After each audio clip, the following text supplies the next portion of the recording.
Press the bell icon on the YouTube app and never miss another update.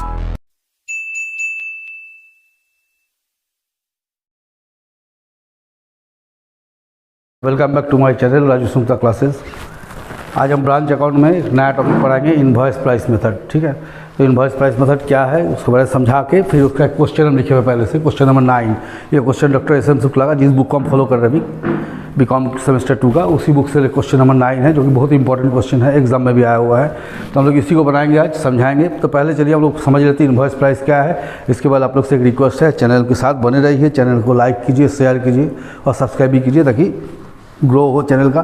खैर चलिए हम लोग आगे चलते हैं। इनवॉइस प्राइस मेथड क्या होता है ना, इनवॉइस प्राइस ये टॉपिक है मेरा आज, है ना। तो इनवॉइस प्राइस क्या होता है, देखिए कंसाइनमेंट में हम पढ़ा तो उसमें बताया था इनवॉइस प्राइस, इसमें भी आज बताया इनवॉइस प्राइस क्या होता है। When head office supplied goods by adding profit with cost such called as invoice price. जब हेड ऑफिस ब्रांच को माल को प्रॉफिट जोड़कर बेचता है, उसको क्या बोलते हैं, इनवॉइस प्राइस। सपोज कीजिए इस पेन का दाम है 20 रुपया, ठीक है। हम इस पेन को 20 रुपया मेरा मैन्युफैक्चरिंग कॉस्ट है, इसमें हम 5 रुपया प्रॉफिट जोड़ के 25 रुपया में किसी को भेजे बेचने के लिए, ठीक है। तो ये जो 20 रुपया कॉस्ट है, इसमें कितना प्रॉफिट जोड़ ऐड हुआ 5, तो जिसको हम भेजे बेचने के लिए उसको प्राइस कितना मालूम है 25। तो ये जो प्राइस है इसको हम बोलते हैं इनवॉइस प्राइस। तो कैसे लिख सकते हैं, देखिए when head office supplied goods by adding profit with cost such called as invoice price, है ना। सब लोग क्या बोलेंगे, इनवॉइस प्राइस। जो हम समझाएं तो इनवॉइस प्राइस कैसे निकालता है, invoice price equals to cost plus profit, ये हो गया आपका इनवॉइस प्राइस। तो इनवॉइस प्राइस किस पे मेंटेन होता है, देखिए invoice price maintained on following item. किस पे मेंटेन करना है, जितना गुड्स रिलेटेड चीज़ होगा उसको हम लोग मेंटेन करेंगे। जैसे number 1 opening stock of goods, second closing stock of goods, third goods supplied to branch, number 4 goods returned by branch, number 5 transfer of goods, एक ब्रांच से दूसरे ब्रांच में ट्रांसफ़र करना है ना। छठा शॉर्टेज इन स्टॉक, सातवां सरप्लस इन स्टॉक। ये सब जितना भी गुड्स रिलेटेड होगा इसमें हम लोग इनवॉइस प्राइस मेंटेन करेंगे, ठीक है। बीकॉम में हम लोग को जितना समझाया गया है, बुक में जिस तरह क्वेश्चन दिया गया है उसके आधार पर आप लोग किस पे इनवॉइस मेंटेन करना है। Opening stock of goods, closing stock of goods, goods supply to branch, goods return by branch, transfer of goods, shortage in stock, surplus in stock. बहुत एक और होता है जैसे पिल फॉरेज, ये आप नॉर्मल स्टेप का है ना, इस सब में निकालते हैं, ठीक। अब इनवॉइस प्राइस कैसे बनता है, देखिए जैसे मानिए इनवॉइस प्राइस हम क्या लिखे, invoice price equals to cost plus profit, ये लिखा है ना। तो मानिए अगर हमको ऐसा लिखा है कॉस्ट प्लस 25%, इसका मतलब क्या होगा 25/100 प्लस 25, शॉर्ट कर देंगे कितना जाएगा 1/5। अगर ऐसा लिखा है कॉस्ट प्लस 20%, इसका मतलब हो गया 20/100 प्लस 20 यानी 1/6। अगर ऐसा लिखा कॉस्ट प्लस 33 1/3%, तो कैसे करेंगे 33.33/100 प्लस 33.33, इसका मतलब हो गया 1/4। अगर ऐसा लिखा है कॉस्ट प्लस 50%, तो 50/100 प्लस 50 दैट इज़ 1/3। अगर लिखा है कॉस्ट प्लस 10%, तो 10/100 प्लस 10 दैट इज़ 1/11। इस तरह से हम लोग निकालेंगे, ठीक है। सीधे निकालें, उतने निकाल दिए भाई, कोई बात नहीं चाहिए। हाँ 1/11, ठीक। तो चलिए ये हम लोग दिखा दिए। तो हम क्या बताएं कि इन्वॉइस प्राइस क्या है कि जब ब्रांच हेड ऑफिस जब ब्रांच को माल भेजता है, उस माल में प्रॉफिट ऐड कर लेता है, ऐड करके भेजता है, उसको बोलते हैं इन्वॉइस प्राइस। तो इन्वॉइस प्राइस कैसे निकालते हैं? Cost price plus profit. अच्छा, इन्वॉइस किस पे मेंटेन करना है? तो देखिए हम लिख दिए किस पे मेंटेन करेंगे हम लोग। Opening stock of goods, closing stock of goods, goods supply to branch, goods return by branch, transfer of goods, shortage in stock, surplus in stock and pilferage in stock. Invoice price कैसे निकालते हैं? Cost price plus profit. जैसे मैंने cost plus 25% दिया, इसका मतलब क्या है? 25/100 प्लस 25 दैट इज़ 1/5। उसी तरह कॉस्ट प्लस 20% का होगा 20/100 प्लस 20 दैट इज़ 1/6। इस तरह से हम लोग आगे चले जाएंगे।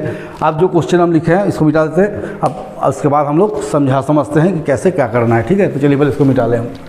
देखिए क्वेश्चन नंबर 9 क्या लिखा है? माया विकास भंडार ऑफ भोपाल का माया विकास भंडार having a branch at Raipur. कहाँ कौन है हेड ऑफिस? माया विकास भंडार। अब ब्रांच का नाम क्या है? Raipur branch. Goods are supplied by adding profit with cost 33 and 1/3%, cost plus 33 and 1/3%। ये इस पर माल आपको भेजा था, इसको हमको याद रखना है। कैसे इन्वॉइस किया? कॉस्ट प्लस 33 and 1/3%, ठीक है। इसका देखिए following is the from the following prepare branch account. क्या दिया? Stock at branch, debtors at branch, goods supply to branch, rent taxes, other expenses, amount deposit to head office, stock, cash sales.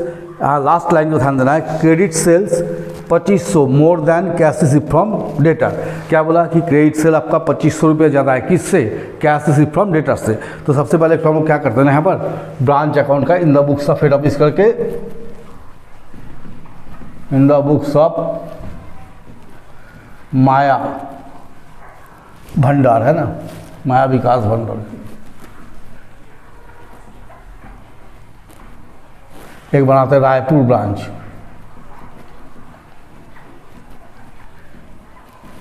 ठीक है।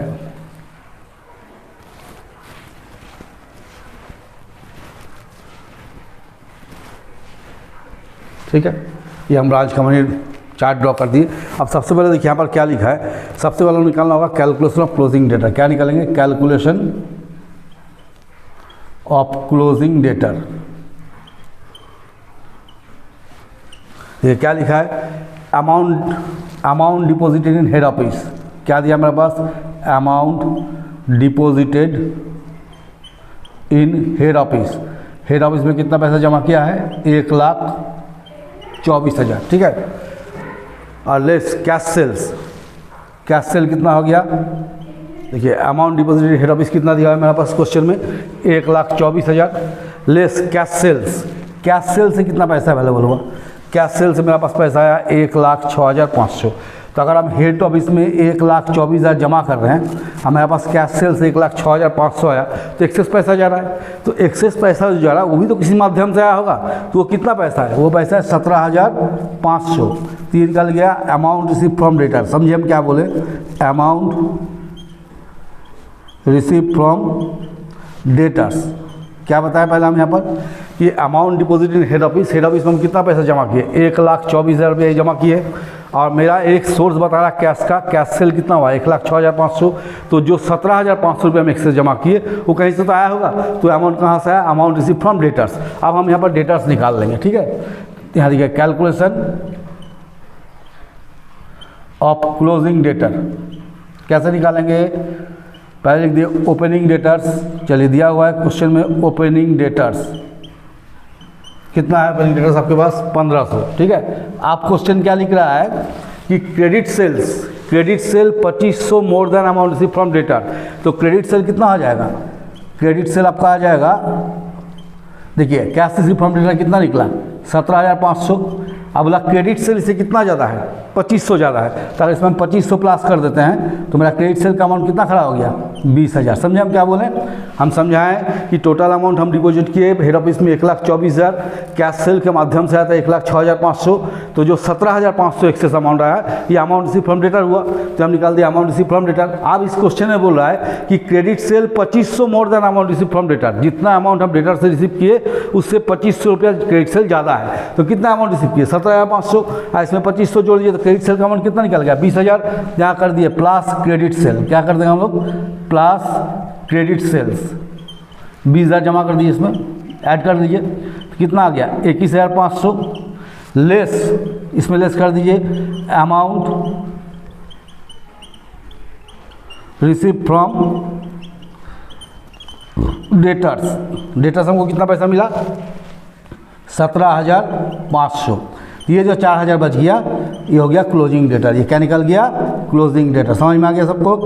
अब देखिए हम लोग कैसे करेंगे, ब्रांच बनाएंगे। ठीक है, तो ब्रांच में सबसे पहले क्या लिखेंगे? टू मनी ओपनिंग बैलेंस, ये लिख दिए। स्टॉक एट ब्रांच, ब्रांच में कितना स्टॉक दिया हुआ है? 12,000, इसको आराम से लिखिए। डेटर्स एट ब्रांच, ब्रांच में डेटर्स कितना है? 1,500, इसको लिख दीजिए। फिर लिखिए to goods supplied to branch, branch में हम लोग कितना माल भेजे हैं? तो देखिए बाहर जो माल भेजे 80,000 का, तो इसको आराम से लिख दीजिए। यहाँ लिखिए बाई कैश, कितना हेड ऑफिस में डिपॉजिट किए थे? 1,24,000। इसका अगर आप लोग ब्रेकअप दिखाना चाहते हैं तो यहाँ से लिखिए amount receive from debtor, amount receive from debtor. अगर ब्रेकअप दिखाना चाहते हैं और नहीं भी दिखाना चाहते डायरेक्ट लिखने से भी चलेगा। 17,500 और कैश सेल्स 1,06,500। टोटल जो कितना हो? 1,24,000। आप डायरेक्ट 1,24,000 भी दिखा सकते हैं, अगर ब्रेकअप से दिखाना चाहते हैं तो इस तरह दिखा सकते हैं। ठीक है, तो फिर लिखिए by closing balance, stock at branch, closing stock कितना दिया? देखिए यहाँ पर क्लोजिंग स्टॉक दिया 14,800, इसको लिख दीजिए। फिर लिखिए डेटर्स एट ब्रांच। अब डेटर्स एट ब्रांच कहाँ है? तो आपके सामने, आप लोग सामने अभी निकाले डेटर्स एट ब्रांच कहाँ है? कितना ब्रांच है? डेटर्स है 4,000, ये जो निकाले इसके आप पुट कर दीजिए। आप यहाँ लिखिए टू कैश एक्सपेंसेस। देखिए क्या क्या एक्सपेंसेस हेड ऑफिस की तरफ से आया? रेंट टैक्सेस 3,200 रुपया, रेंट एंड टैक्सेस 3,200, और अदर एक्सपेंसेस हो गया आपका 4,800। तो दोनों जोड़ के कितना हो गया? दोनों जोड़ के हो गया 8,000। ये हम लिख दिए। अब हम जो पिछले समझाए थे इनवॉइस काटना है, किस में काटने बोलते हैं? हम लिखे थे जो गुड्स रिलेटेड होगा उस पर काटिए। तो गुड्स रिलेटेड में कौन है? Opening stock. तो ओपनिंग स्टॉक कहाँ है? डेबिट में। इसका रिजर्व कहाँ काटेंगे? क्रेडिट में। बाय स्टॉक रिजर्व, जिसका रिजर्व काटना होगा उसको अपोजिट साइड में लिखना होगा। कितना है? 12,000। और क्वेश्चन में क्या बोला है? कॉस्ट प्लस 33 एंड 1/3% यही बोला है ना। तो इसका मतलब क्या हो गया? 33.33 बाई 100 प्लस 33.33, दैट इज 1/4। तो 1/4 निकालिए इसका, 1/4 कितना आ गया? 3,000। फिर लिखिए goods supply to branch, goods supply to branch loading. ये कितना सप्लाई किए थे? 80,000 का। तो 80,000 का निकालिए 1/4। आप बोलिएगा इधर क्यों लिखे? तो देखिए जिधर रिजर्व काटना हो, जैसे गुड्स सप्लाई का काटना है तो गुड्स सप्लाई का डेबिट में, तो रिजर्व कहाँ काट के लिखिएगा? क्रेडिट में। ओपनिंग स्टॉक डेबिट में था, रिजर्व काट के कहाँ लिखे? क्रेडिट में। आप देखिए गुड्स रिलेटेड थर्ड चीज़ क्या है? तो थर्ड चीज़ क्लोजिंग स्टॉक है। ठीक है, तो लिखिए टू स्टॉक रिजर्व। देखिए क्लोजिंग स्टॉक कहाँ है? क्रेडिट में। उसका इनवॉइस कहाँ काट रहे हैं हम लोग? डेबिट में, है ना। तो 14,800, इसका भी आप लोग 1/4 निकाल लीजिए। कितना आ जाएगा 14,800 का? ये 3,700 करीब आएगा। अच्छा देख लेते हैं, 14,800 3,700 आना चाहिए बाई 4, 3,700 है ना। आप देखिए गुड्स रिलेटेड कोई चीज़ नहीं है, डेटर्स है, ये गुड्स रिलेटेड नहीं है, ये एक्सपेंस नहीं है, ये सब में तो नहीं कटेगा कैसेल वगैरह में, क्योंकि हम शुरू में ही लिख दिए किस में इसमें काटना है। तो सारा चीज़ हम कर चुके हैं। अब हम लोग प्लस माइनस करेंगे, इधर ज़्यादा आ रहा देखना है। ठीक है, तो इधर हो गया 1,24,000 प्लस 14,800 प्लस 4,000 प्लस 3,000 प्लस 20,000, 1,65,800, 1,65,800। इसमें से लेस कर दिए 13,500, 88,000, 3,700, 60,600। तो जो आ गया हो गया profit, general profit and loss account. कितना आ गया? बढ़िया से लिखना पड़ेगा ना, 60,600। ये हो गया प्रॉफिट। ये हो गया क्वेश्चन नंबर 9, जो थोड़ा सा 8 से अलग था। 8 एकदम सिंपल है, आप लोग इसको देख के इसको आराम से बना सकते हैं। तो देखिए ये हम क्वेश्चन नंबर 9 बना दिए। नेक्स्ट क्लास में आएंगे तो फिर कोई क्वेश्चन लेके आएंगे सिंपल लगा, आप लोग उसको फॉलो कीजिए। इसके साथ उसको बनाइए, 8 बना सकते हैं। अभी 9 हम बना चुके हैं, 10 बना सकते हैं। 11 में हो सकता है थोड़ा सा दिक्कत हो, या क्वेश्चन नंबर 10 में शायद दिक्कत होगा थोड़ा सा, फिर 11, 12 तक 13 तक आप लोग आराम से बना सकते हैं। इसके बाद नेक्स्ट जो टॉपिक चेंज होगा वो क्वेश्चन नंबर 14 में है, जो हम नेक्स्ट बना के दिखाएंगे। और 10th अगर नहीं बनता है तो किसी तरह कमेंट कीजिए हमको कि सर 10th नहीं बनना, हम 10th बना के भी दिखा देंगे। आप लोग मेरे चैनल के साथ बने रहिए, है ना। हम जानते हैं बहुत सारा बच्चे को उसमें से हेल्प मिल सकता है, तो बच्चे लोग को यही हमसे आग्रह है मेरा, एज ए टीचर हम आग्रह करेंगे कि आप लोग ज़्यादा से ज़्यादा चैनल को देखिए और फॉलो कीजिए, मेरे साथ बने रहिए। Forget what they doing, keep on